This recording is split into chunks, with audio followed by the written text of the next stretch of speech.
সন্ধ্যা।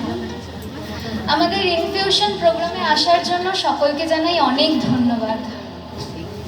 আমরা ইনফিউশনের গানদরিয়া গ্রুপ।